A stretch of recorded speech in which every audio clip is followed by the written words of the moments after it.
The FBI's internal investigations team says former Deputy Director Andrew McCabe should be fired. Will Jeff Sessions follow through?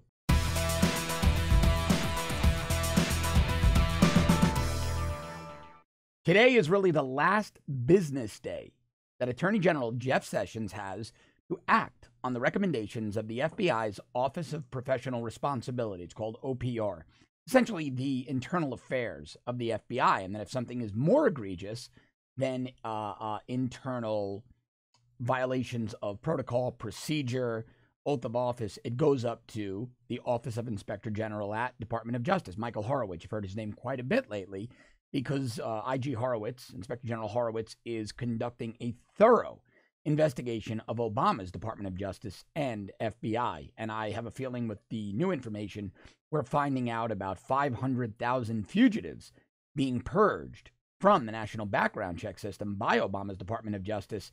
Inspector General Horowitz has his work even more cut out for him than he thought. Dr. Sebastian Gorka is going to be joining me on my longer show, Off the Cuff Declassified, to discuss exactly that. But let's talk about McCabe. Now, the OPR made a recommendation that McCabe should be fired for allowing a leak of sensitive information to reporters and then lying about it, something that General Michael Flynn was charged criminally for. Look, I think Andrew McCabe should be fired. I think Andrew McCabe has violated his oath of office. He's violated the public trust. But worse, he's abused his authority and weaponized the FBI when he was FBI's number 2 deputy director and then acting director after the firing of James Comey.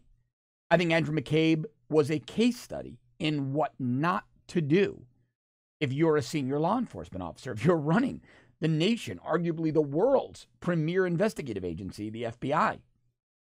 Andrew McCabe did everything a good, honest, ethical law enforcement professional shouldn't and wouldn't do, up to and including allowing his wife to take $700,000 from the PACs and campaign war chests of Clinton family ally, decades-long ally and fixer and money man Terry McAuliffe when he was governor of Virginia. Of course, Andrew McCabe's wife, Dr. Jill McCabe, ran for a Virginia state level race. I believe it was Virginia State Senate. She lost despite getting a little over $700,000 from McCabe's campaign coffers.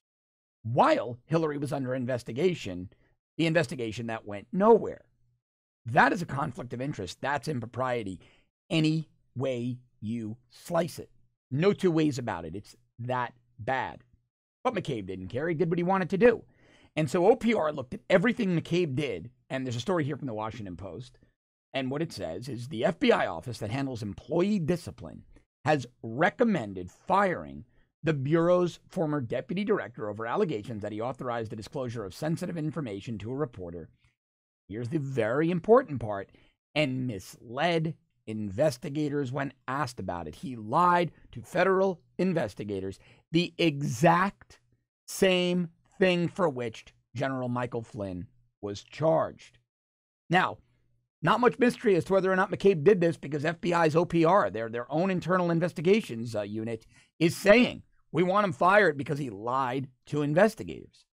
The big question here is, what will Jeff Sessions do?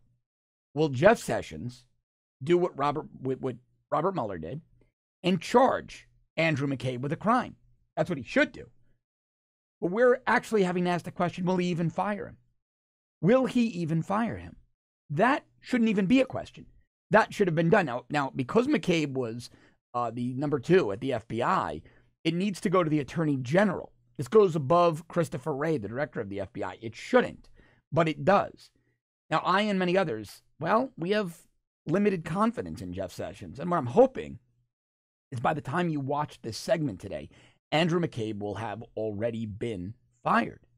I truly, truly hope that's the case. But it's always now a 50-50 crapshoot with Jeff Sessions. We never know what he's going to do. Many of those conspiracy theorists out there tell us he's the silent assassin working behind the scenes, but I don't believe that. Because if he was, he never would have let James Clapper walk. He never would have let the statute of limitations expire on James Clapper for lying under oath to Congress. So I don't have much confidence that Jeff Sessions is going to act on this. But if Jeff Sessions doesn't, there are going to be repercussions for Sessions. I would argue that the stakes are as high, if not higher, for Jeff Sessions than they are for Andrew McCabe. And I'm going to go into much, much more detail on my longer show, Off the Cuff Declassified, a full hour. We're going to go very deep into this. I've got a whole segment on this, and then Sebastian Gorka and I are going to discuss this today right here on The Rebel. I want to keep bringing you this content every single day, so help me do that. Subscribe to our premium service at www.therebel.media/shows.